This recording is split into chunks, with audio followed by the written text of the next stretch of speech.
ఈరోజు ఆంధ్రప్రదేశ్ రాష్ట్రంలో రైతాంగం తీవ్ర సంక్షోభంలో ఉంది. వాళ్ళు ఎదుర్కొంటున్న ప్రధాన సమస్య యూరియా కొరత. అందులో భాగంగా మా అధ్యక్షులైన జగన్మోహన్ రెడ్డి గారి ఆదేశానుసారం ప్రతి జిల్లా హెడ్ క్వార్టర్లో కూడా కలెక్టర్ గారికి మా వైఎస్ఆర్ కాంగ్రెస్ పార్టీ శ్రేణులంతా వెళ్ళి యూరియా కొరత లేకుండా చేయమని వినతి పత్రం అందించడం జరిగింది.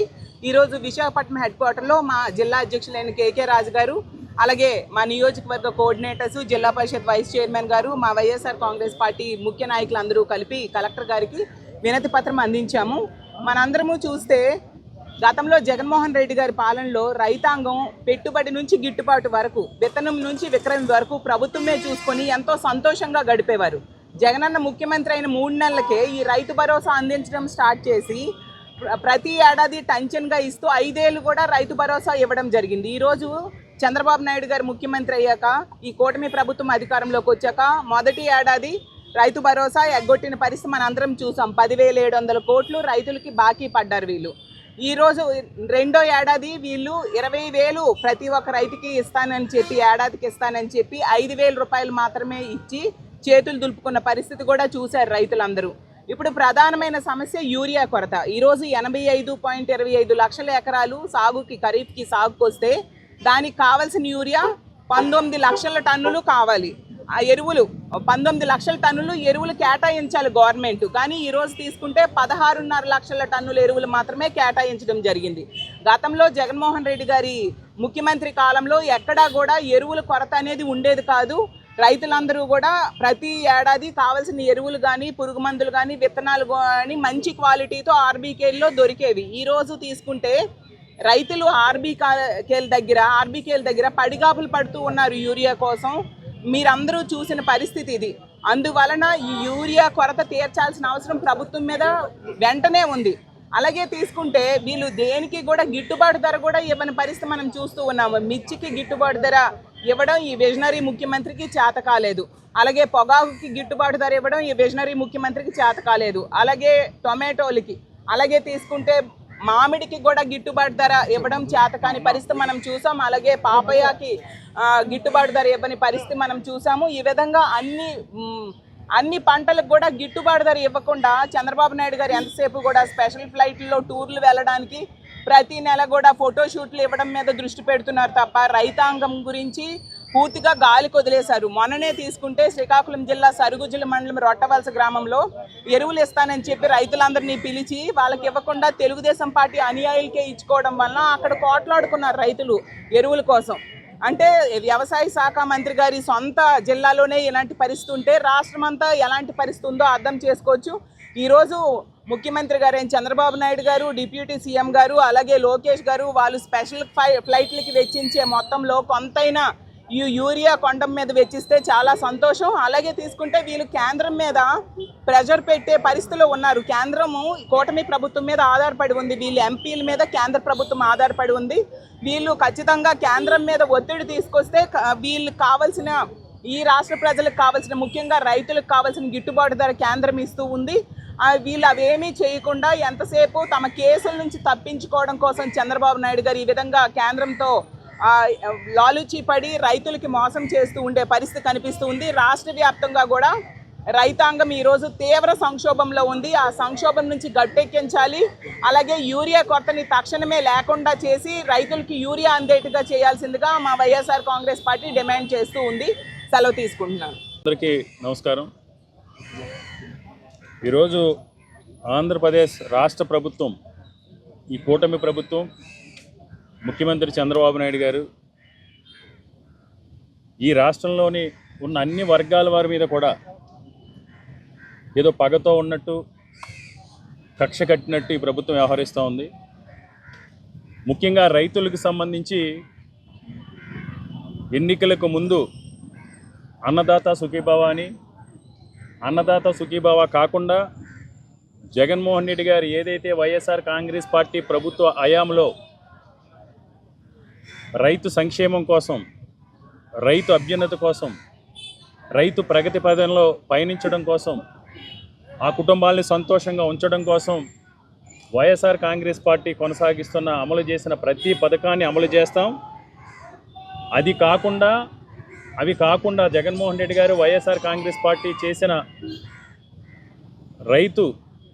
రైతుకు లబ్ధి చేర్చే కార్యక్రమాలు కాకుండా అదనంగా అన్నదాత సుఖీబాబా చేస్తామని స్వయంగా ఈనాటి ముఖ్యమంత్రి వర్యులు, ఈనాటి ఉప ముఖ్యమంత్రి వర్యులు చంద్రబాబు నాయుడు గారు, పవన్ కళ్యాణ్ గారు కూడా ఆ రోజు వాళ్ళిద్దరూ కూడా ప్రమాణం చేయడం జరిగింది. చంద్రబాబు నాయుడు, పవన్ కళ్యాణ్ అనే మేము త్రికరణ శుద్ధితో ఏదైతే జగన్మోహన్ రెడ్డి గారు అమలు చేస్తున్నారో ఈ కార్యక్రమాలన్నీ కూడా అమలు చేస్తూ అదనంగా అన్నదాత సుఖీబాబా లాంటి కార్యక్రమాలు చేసి రైతుకు మేలు చేకూరుస్తామని.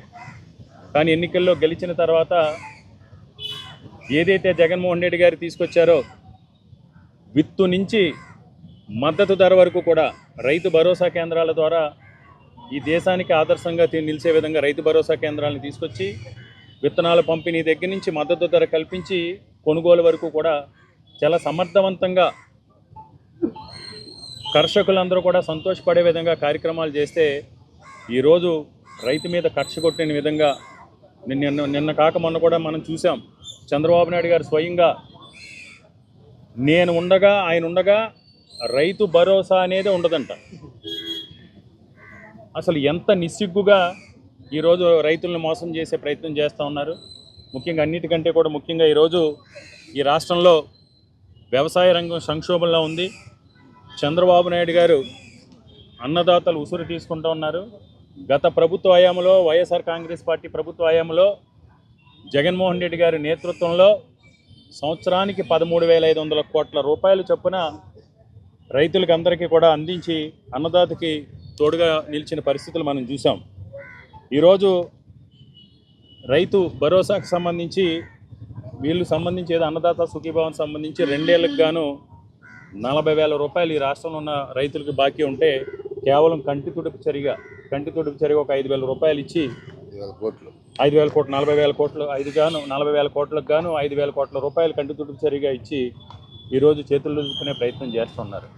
ముఖ్యంగా ఇవన్నీ కూడా పంటలకు సీజన్ సంబంధించి వ్యవసాయానికి సంబంధించి వ్యవసాయ పనులు అన్నీ కూడా ప్రారంభమైనవి. ప్రతి చోట్ల కూడా నాట్లు పూర్తయినాయి. మెట్ట ప్రాంతాల్లో విత్తనాలకు సంబంధించి కూడా పూర్తయినాయి. కానీ ఈ రోజుకి ఎక్కడా కూడా యూరియా కానీ కాంప్లెక్స్ ఎరువులకు సంబంధించి కానీ దొరకని పరిస్థితులు. ఏదైతే మనం సొసైటీల ద్వారా చేస్తామో అక్కడ దొరకని పరిస్థితులు. అంతేకాకుండా ఈరోజు ప్రభుత్వం ద్వారా యూరియా కానీ కాంప్లెక్స్ కానీ దొరకకపోగా ఈరోజు బ్లాక్ మార్కెట్లో యూరియా కానీ కాంప్లెక్స్ కొనుక్కునే పరిస్థితుల్ని ఈ ప్రభుత్వం తీసుకొచ్చింది. కాబట్టి ఈరోజు మా కార్యక్రమం ఒక ముఖ్య ఉద్దేశం కూడా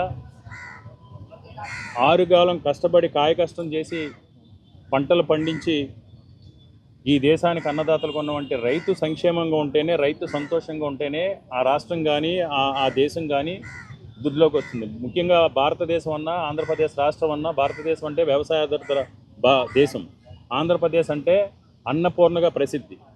కాబట్టి మీ రైతులకి మీరు ఇచ్చిన హామీలన్నింటినీ కూడా నెరవేర్చాలి. రైతు సంక్షేమం కోసం ఏదైతే మీరు చేస్తామని చెప్పారో వాటన్నిటిని కూడా చేయాలి.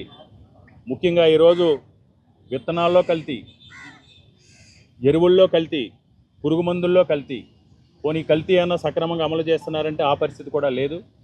ఎరువుల్ని యూరియాని కానీ కాంప్లెక్స్ ఎరువులను కానీ తక్షణం సంబంధిత ఏదైతే సబ్సిడీ కేంద్రాలు ఉన్నాయో సబ్సిడీ ద్వారా అందజేయాలని మేము డిమాండ్ చేస్తున్నాం. ముఖ్యంగా రాష్ట్రవ్యాప్తంగా రైతులందరూ కూడా తీవ్ర కష్టాలని ఎదుర్కొంటూ ఉన్నారు. యూరియా కాంప్లెక్స్ ఎరువు కొరత ఉన్నా కనీసం ఈరోజు రైతులకి వారికి ఏ విధంగా అందించాలనే చర్యలు కానీ సమీక్షా సమావేశాలను కూడా ఈ ప్రభుత్వం ఈరోజు వరకు నిర్వహించిన పాపాన్ని పోలేదు. ముఖ్యంగా వ్యవసాయ శాఖ మంత్రి అచ్చెన్నాయుడు గారు ఎంతసేపు రాజకీయ శాఖలకు సంబంధించి లేకపోతే ఈ పథకాలు అమలు చేస్తే ఈ రాష్ట్రాన్ని నమ్మేయాలనే ఉద్దేశం తప్ప, సరే రైతులు ఇబ్బందులు ఉన్నారు, ఏ విధంగా వాటిని పరిష్కరించాలనే ఆలోచన కూడా ఈ ప్రభుత్వం చేయట్లేదు. ముఖ్యంగా ఈరోజు మేము కలెక్టర్ గారికి వినతిపత్రం సమర్పించిన అంశాల్లో ప్రధానమైనవి టీడీపీ నేతృత్వంలోని కూటమి ప్రభుత్వం ఇచ్చిన హామీలతో పాటు రైతుకి 0 వడ్డీ పథకాన్ని కూడా ఎత్తేసారు. గతంలో మేము 0 వడ్డీది సంబంధించి ఇచ్చేవాళ్ళం. రైతుకి విత్తనం నుంచి పంట అమ్మకం వరకు అండగా ఉన్న ఆర్బీకేల వ్యవస్థను పూర్తిగా ఆర్బీకేలను ఎందుకు నీరుగార్చారో మనందరికీ కూడా తెలిసిందే. అంటే ఇప్పటికీ కూడా 164 సీట్లు వచ్చినా జగన్మోహన్ రెడ్డి గారిని చూస్తే, జగన్మోహన్ రెడ్డి గారి బొమ్మ చూస్తే వీళ్ళ వెన్నులో వణుకు. ఈరోజు ఎక్కడ సివిల్ సప్లై వెహికల్స్ తిరిగితే జగన్మోహన్ రెడ్డి గారు ప్రజలు గుర్తుకొస్తారని వెహికల్ని చేశారు. ఈరోజు ఆర్బీకేలకు వెళ్ళి ఆర్బీకేలో విత్తనాలు పంపిణీ చేస్తే, ఆర్బీకేలో పంట కొనుగోలు చేస్తే, ఆర్బీకేలో యూరియా, ఆర్బీకేల ద్వారా ఎరువులు సప్లై చేస్తే, ఆర్బీకేల ద్వారా పురుగు మందులు సప్లై చేస్తే, ఆర్బీకేలకు వచ్చినప్పుడు ఆ రైతులకి ఎక్కడ జగన్మోహన్ రెడ్డి గారు గుర్తుకొస్తారో అని కేవలం రాజకీయ కక్షతో, రాజకీయ ప్రయోజనాల కోసం గత ప్రభుత్వం చేసిన మంచి అనేది మరుగున పడాలి, గత ప్రభుత్వం చేసిన ఏ మంచి పని కూడా, ఏ మేలు కూడా ఎక్కడ కూడా ప్రజలకు ఆలోచనలు కూడా రాకూడదని దురుద్దేశంతో ఈరోజు ఈ విధమైన నిర్ణయాలు తీసుకుని గ్రామాల్లో రైతులకి తీవ్రమైన అన్యాయం చేస్తున్నారు. ఆ చర్యలు మానుకొని ప్రజాస్వామ్యయుతంగా రైతు మేలు కోసం మీ రాజకీయ కక్షల్ని, మీ రాజకీయ ప్రయోజనాలని పక్కన పెట్టి రైతు సంక్షేమాన్ని దృష్టిలో పెట్టుకుని ఈ ఆర్బీకేలకు సంబంధించి ఏదైతే ఉన్నాయో, ఆర్బీకేల ద్వారా గతంలో ఏ విధంగా అయితే జరిగాయో అవన్నీ కూడా చేయాలని మేము డిమాండ్ చేస్తున్నాం. ఎరువుల కోసం ఈరోజు రైతులు క్యూలో నిలబడాల్సిన పరిస్థితుల నుంచి గత మాదిరిగానే ఎరువులు సప్లై చేయాలని డిమాండ్ చేస్తున్నాం. అదేవిధంగా యూరియా కేటాయింపులు సరఫరాకు మధ్య చాలా వ్యత్యాసం ఉంది. అంటే కేటాయింపు చేసిన దానికి సరఫరాకి, అంటే ఒక జిల్లాకి కానీ ఒక మండలానికి కానీ ఏదైతే డిమాండ్ ఉందో డిమాండ్ అండ్ సప్లైకి చాలా వ్యత్యాసం ఉంది. కనీసం ఈరోజు మేము ఏదో సంపద సృష్టిస్తామని, మాకు 40 సంవత్సరాల రాజకీయ అనుభవం ఉందని చెప్పుకునే మీరు కనీసం డిమాండ్ అండ్ సప్లైకి సంబంధించిన వ్యత్యాసాన్ని కూడా గుర్తించలేకపోవటం ఈ రాష్ట్ర ప్రజల దౌర్భాగ్యం. ఈ కూటమి ప్రభుత్వంలో ఉన్న నాయకులు కానీ లేకపోతే ఈ ముఖ్యమంత్రి గారు కానీ డిమాండ్ సప్లైకి ఉన్న వ్యత్యాసాన్ని కూడా ఈరోజు గుర్తించలేకుండా చాలా నిర్లక్ష్యం. అంటే వీళ్ళకి ప్రజా పరిపాలన మీద, రైతు సంక్షేమం మీద, ప్రజల బాగోగుల మీద శ్రద్ధ లేదు. ఎంతసేపు కూడా కక్షపూత రాజకీయాలు, అభద్రతా భావంతో ఏ విధంగా వైఎస్ఆర్ కాంగ్రెస్ పార్టీ నాయకుల్ని అరెస్టులు చేయాలి, ఏ విధంగా వైఎస్ఆర్ కాంగ్రెస్ పార్టీ నాయకుల మీద లేనిపోని స్కాములు తీసుకొచ్చి వారిని అభద్రతా భావాన్ని గురి చేయాలనే ఆలోచన తప్ప ఈ రాష్ట్రంలో ఉన్న పరిస్థితులపై వీళ్ళకి కనీస అవగాహన కూడా లేకపోవడం అనేది చాలా దురదృష్టకరం. అదేవిధంగా బఫర్ స్టాక్ నిర్వహణ లోపం కారణంగా యూరియా ధరలకు సంబంధించి ఈరోజు బ్లాక్ మార్కెట్లో బస్తాకి 60 నుంచి 100 రూపాయలు, బ్లాక్ మార్కెట్లో బస్తాకి 60 నుంచి 100 రూపాయలు పెంచి అమ్ముతున్నారు. ముఖ్యంగా గతంలో జగన్మోహన్ రెడ్డి గారు ముఖ్యమంత్రిగా ఉన్న కాలంలో గత పరిస్థితులన్నీ కూడా రైతులు మర్చిపోయి ఏ పెట్టుబడికి కానీ, విత్తనాలకు కానీ, లేకపోతే ఎరువులకు కానీ ఎక్కడ బయట నుంచి వడ్డీ వ్యాపారస్తుల దగ్గర 3 రూపాయల వడ్డీకో, 6 రూపాయల వడ్డీకో, 5 రూపాయల వడ్డీకో వడ్డీకి తెచ్చి వ్యవసాయం పెట్టుబడి పెట్టాల్సిన అవసరం ఉండేది కాదు. కానీ ప్రభుత్వం వచ్చి 14 నెలల్లో 3వ సీజన్ ప్రారంభం అవ్వకుండానే మళ్ళీ పూర్వ పరిస్థితులను గుర్తు తీసుకొచ్చి ఈరోజు రైతులు ప్రైవేటు వడ్డీలకు తీసుకొచ్చి ఆ వడ్డీ భారంతో ఈరోజు సుమారు ఈ రాష్ట్రంలో ఇప్పటికే మనం చూసాం 14 నెలల కాలంలో 250 మంది రైతులు ఆత్మహత్య చేసుకున్నారు. వీటన్నింటిని కూడా మేము తీవ్రంగా ఖండిస్తూ ఒకటే ఈ ప్రభుత్వాన్ని, ముఖ్యమంత్రి గారిని డిమాండ్ చేస్తున్నాం. ఆంధ్రప్రదేశ్ అంటే ఈ దేశానికి అన్నపూర్ణ లాంటిది. ఇలాంటి పేరు ప్రఖ్యాతులున్న, ఇంత ప్రతిష్ఠ ఉన్న ఆంధ్రప్రదేశ్ వ్యవసాయ రంగాన్ని మీరు నిర్లక్ష్యంతో కాకుండా ఈ వ్యవసాయ రంగం మీద దృష్టి పెట్టి రైతుకున్న ప్రతి సమస్యని కూడా మీరు పరిష్కరించడంతో పాటు మొన్న ఏదైతే మీరు మాట్లాడారో, ఉద్దేశపూర్వకంగా మాట్లాడారో, మీ మనసులో ఉన్న మాటలు మాట్లాడారో, నేను బతికి ఉన్నంత వరకు రైతు భరోసా అని ఉండదని రైతుల్లో ఒక ఆందోళన ఏదైతే కలిగించారో దానిపై ఈ రాష్ట్ర రైతాంగానికి ఈ ప్రభుత్వం క్షమాపణలు చెప్పాలని మేము డిమాండ్ చేస్తున్నాం.